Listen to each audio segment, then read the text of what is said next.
తిరుపతి లడ్డూకు ఉపయోగించిన నెయ్యి కల్తీదని ఖరారైందని రాష్ట్ర సివిల్ సప్లైస్ మంత్రి నాదెండ్ల మనోహర్ అన్నారు. ఈ మేరకు శనివారం ఆయన మీడియాతో మాట్లాడారు.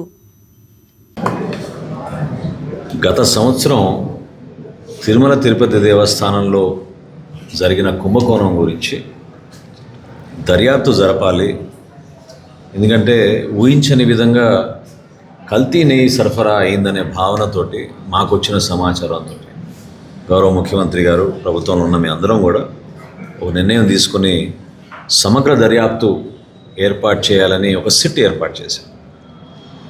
సిట్ ఏర్పాటు చేసినప్పుడు సిట్ పైన నమ్మకం లేదని సుప్రీంకోర్టు వరకు వెళ్ళి అక్కడి నుంచి సిబిఐకి అప్పచెప్పమని వైఎస్ఆర్సీపీ నాయకులు, అప్పుడున్న పాలకవర్గం అంటే తిరుపతి దేవస్థానంలో ఉన్న పాలకవర్గం కోరిన మేరకు సుప్రీంకోర్టే దీన్ని సుమోటోగా దీన్ని జాగ్రత్తగా మానిటర్ చేసి చేయాలని నిర్ణయం తీసుకుని సిబిఐకి అప్పచెప్పడం జరిగింది.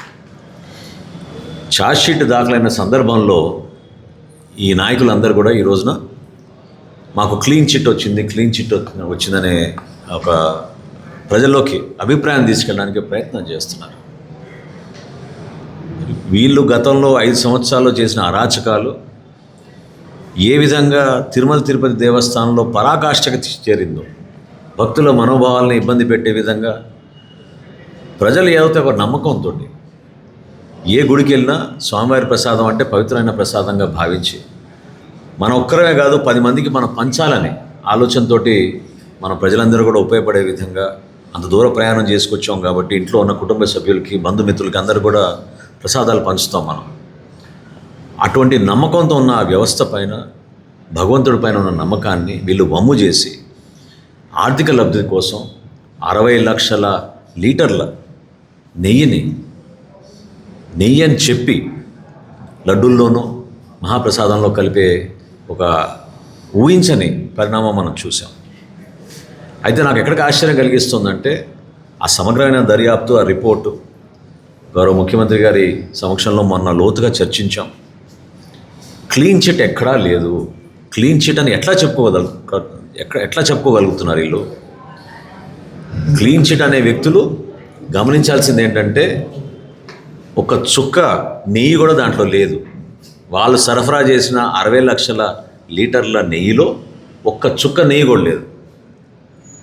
మొత్తం కెమికల్ రసాయనాలతోటి కలిపి ప్రజల్ని మభ్యపెట్టి మోసం చేసి 233 కోట్ల రూపాయల డబ్బుని దుర్మార్గంగా 4 సంవత్సరాలు వాళ్ళు టీటీడీలో ప్రజల మనోభావాలు, భక్తుల మనోభావాలు దెబ్బతినే విధంగా వివరించిన తీరదు. నిజంగా అసలు సిగ్గుండాలి వాళ్ళు ఈ విధంగా మాట్లాడుతుంటే. ఈ రోజున సిబిఐ సబ్మిట్ చేసిన రిపోర్ట్లో శాంపుల్ సైజు చిన్న సైజు కాబట్టి పూర్తి స్థాయిలో నిర్ధారించలేకపోతున్నాం. కానీ 100% దీంట్లో అసలు ఘీ అనే పదార్థమే లేకుండా వాసన మాత్రం ఘీ వాసన వచ్చేటట్టు దీంట్లో కెమికల్స్ కలిపి వీళ్ళు సరఫరా చేశారు. 60 లక్షల లీటర్ల నెయ్యి రూపంలో ఆ పదార్థాన్ని అనేది నిర్ధారించారు. దయచేసి ఇటువంటి విచిత్రమైన కథనాలు ప్రజల్లోకి తీసుకెళ్ళడానికి, దానికి ఏదో పండగ పూట సెలబ్రేషన్ చేసుకున్నట్టు రోడ్ల పైన వచ్చేసి వీళ్ళు ప్రభుత్వం ఏదో మోసం చేసింది, ముఖ్యమంత్రి గారిని దూషించి వీళ్ళు వ్యవహరిస్తున్న తీరు సమాజానికే మనందరం కూడా ఒక అభద్రతా భావం వచ్చే విధంగా వీళ్ళు ప్రయత్నిస్తున్నారు. ఏ విధంగా ప్రజలు మిమ్మల్ని తిప్పికొట్టి ఇంటికి పంపించారో, ప్రజాస్వామ్యాన్ని ఏ విధంగా నిలబెట్టారో దాన్ని ఎవరూ కూడా మర్చిపోలేము. నిజాయితీగా మంచి పరిపాలన అందించాలి. భగవంతుడు మనకి ఇచ్చిన ఈ అవకాశాన్ని 10 మందికి మేలు చేయాలని తపంతో పనిచేయాలి తప్ప ఈ విధంగా కల్తీ నెయ్యి అని చెప్పి వాళ్ళు ప్రచారం చేసుకుంటుంటే వాస్తవం ఏంటంటే దాంట్లో ఒక చుక్క నెయ్యి కూడా లేదు. 60 లక్షల లీటర్ల ఏదైతే సరఫరా చేశారో ఆ 4 సంవత్సరాలు దాంట్లో ఎక్కడ కూడా నెయ్యి అనే పదార్థం లేకుండా, కనీసం పాలు కూడా కొనకుండా కెమికల్స్ తోటే వాళ్ళు తయారు చేసి ఈ విధంగా రాష్ట్ర వ్యాప్తంగా కాదు, దేశవ్యాప్తంగా, ప్రపంచవ్యాప్తంగా వెంకటేశ్వర స్వామి భక్తుల్ని వాళ్ళ మనోభావాలు దెబ్బతినే విధంగా వీళ్ళు వ్యవహరించారు. కాబట్టి నేను ప్రతిపక్ష నాయకులందరినీ కూడా కోరుకుంటున్నాను, మీరు తొందరపడి మాట్లాడబాకండి, వాస్తవాలు వివరాలు తెలుసుకోండి. ప్రభుత్వం చిత్తశుద్ధితోటి ఒక పారదర్శకంగా ఎంక్వైరీ చేసినప్పుడు కోర్టు ద్వారా జరుగుతున్న ఈ ఎంక్వైరీ సిట్ రూపంలో కానివ్వండి, సిబిఐ రిపోర్ట్ కానివ్వండి, అవి ప్రజల్లోకి అందుబాటులో వచ్చినప్పుడు ప్రజలే దాన్ని అర్థం చేసుకోగలుగుతారు. అంతేగాని హడావడిగా మీరు ఈ రోజున రోడ్డుపైన ఎక్కి కార్యక్రమాలు చేసుకొని ప్రభుత్వం పైన ఎదురు దాడి చేయడం అనేది హాస్యాస్పదం.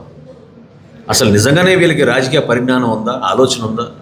పరిపాలించారా వీళ్ళు నిజంగానే 5 సంవత్సరాలు? అధికారంలో ఉన్నప్పుడు ఏ విధంగా వ్యవహరించాలి, ఎటువంటి నిర్ణయాలు తీసుకోవాలి, ఏ విధంగా జాగ్రత్త పడాలి, అవన్నీ పక్కన పెట్టేసి ఈ రోజున తిరుమల తిరుపతి దేవస్థానం ఆ పవిత్రతని కాపాడే విధంగా మనందరం కూడా కృషి చేయాలని ఈ సందర్భంగా ప్రజలందరూ కూడా మనస్ఫూర్తిగా కోరుకుంటున్నాను.